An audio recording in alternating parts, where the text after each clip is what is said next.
I met Fadzai through the learning program. She joined the union in 2019 and has attended like a huge amount of our courses. I am one of the 81% of artists who are self-employed in Scotland today. As an artist, I enjoy creative processes, sharing cultural heritage stories and stories of survival and recovery.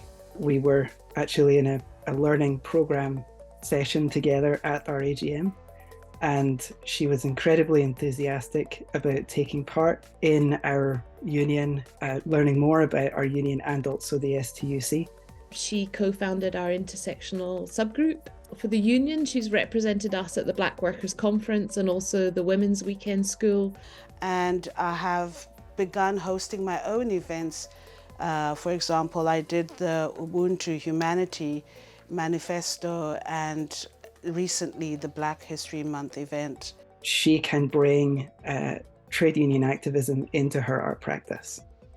And this means that she can bring artists in her communities together, both in Scotland and also internationally between artists in Scotland and Zimbabwe. Well, my involvement with the Scottish Artists Union and Scottish Union Learning has allowed me to grow in confidence. Sometimes I do wonder how I would have done these things if Scottish Union Learning wasn't there. I've had to find time to find a way to express my utmost joy and gratitude even. It's a profound feeling of welcome and honour. Whilst accepting this, I'm aware of the intense work of others, the support, contributions and knowledge sharing that has taken place.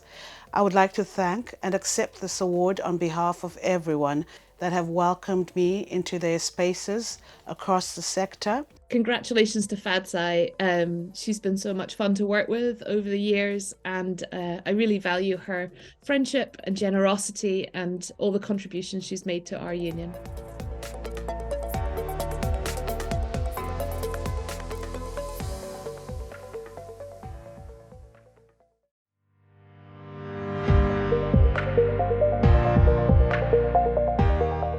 The journey that Ken's been on in his time involved with the PDA has been exceptional.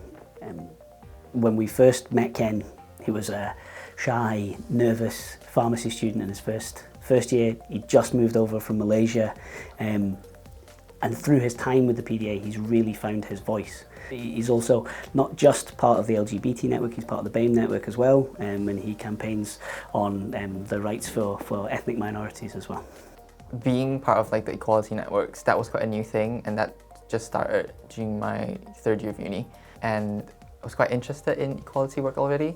We formed a committee and started thinking about what we can do to improve inclusivity in pharmacy. He's an inspiring character. He lived in a country where for him just living his life and being himself, he could be killed. There's a lot of like personal and organizational like stasis, so like people like things kind of the way they are and don't really recognize challenges that LGBTQ plus people can experience like in and out of pharmacy. Being aware that LGBTQ plus patients might have their own unique needs or even like their own health inequalities. The biggest challenge was probably like facing like racial discrimination when I was still studying. I think that was probably one of the toughest things I had to go through. Absolutely delighted that Ken's receiving this award, and I don't think there's anybody that could deserve it more. He really is a very inspiring and also very, very humble human being. When I told him he'd been successful, he was like, "Paul, what did you write?" When I think about the award, it is a group effort. It's not just me. There's people like in the committee. They were all really pivotal in creating the work and delivering, really.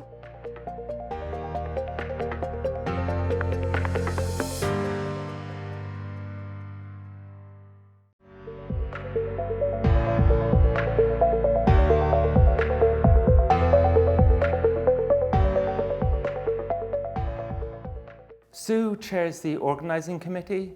I think this existed before Sue, but she's really transformed it, made it a much more functioning group. Yeah, I used to have responsibility for trying to coordinate this back in sort of 2018, 2019, before Sue took this on, and it was an absolutely torturous process. We're a really big branch. We've got about 3,000 members, and we had never systematically tried to recruit more people into internal organizing. So you need to have people that work in each of the different areas of the university who can talk to other staff, to union members in those parts of the university. Well, I think there's probably two things. One was identifying the gap in the knowledge we had of the branch and how to plug that, but also in mobilising a group of members to take responsibility for improving that. I suggested we have an organizing committee that would work on recruiting local contacts and recruiting activists and building the organizing structure of the branch. There is a large group of local contacts that our branch relies on for a lot of work. She makes meetings interesting and good to attend and makes sure people leave having felt that it was productive. Sue's really good at motivating people. She's very unflappable. And she's very good at what I would call these sort of soft skills in organising people. Sue has really been instrumental in making sure our Get Out the Vote campaigns have been successful. It's a lot of work to get a ballot successfully, and she's really been crucial in building up the structures through the branch to make sure that we win those ballots. Thanks so much for everything that you've done for the branch and for the union overall.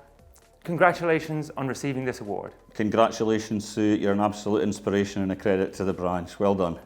I was really overcome to be nominated, right? To have my comrades, my colleagues put me forward for this award. But I know how active the trade union movement is right now, and I know how much good organizing is going on right now across the UK and around Scotland. And when I think about the other organizing that's happening, I'm just amazed that I was selected, and I'm just really overcome, and I just thank you.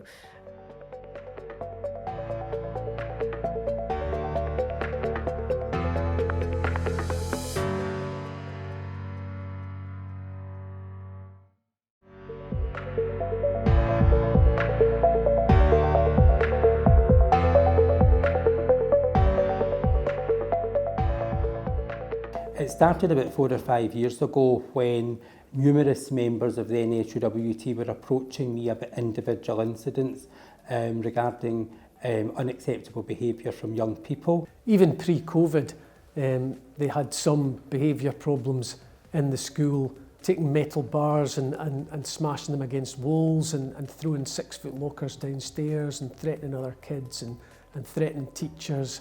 And as these incidents were being recorded individually, I decided that there was a need to take some sort of collective action. And it was in 2022 that the situation escalated, where members were very, very unhappy. The membership had grown considerably by this time. The council itself was just not willing to recognise there was a problem. There was a bit of a pretence that well, nothing really to see here. We balloted for action short of strike action, and we also then eventually balloted to find out how many people would be willing to strike. Ultimately, at the end of 2022, we felt that we were not being taken seriously, so we had that mandate. It was a unanimous mandate, and we therefore decided to take strike action. It was a long, drawn-out process, but we eventually had a resolution agreement where both parties agreed to act faithfully with, try and implement to see if we can bring about the desired changes. It took a long road. William was the one who was the stalwart throughout that the members could turn to, and we knew as union officials we could rely on as well. But William receiving the award, I mean, I'm absolutely delighted, and ever since he heard about the award, he has not hesitated to say, this award is for the branch, this award is for the union, this award is not personal, it's not about me. The people in the branch are all unique characters, they're all very, very strong, we are very, very united, and I think the work that everybody does individually and collectively, that's what this award is for.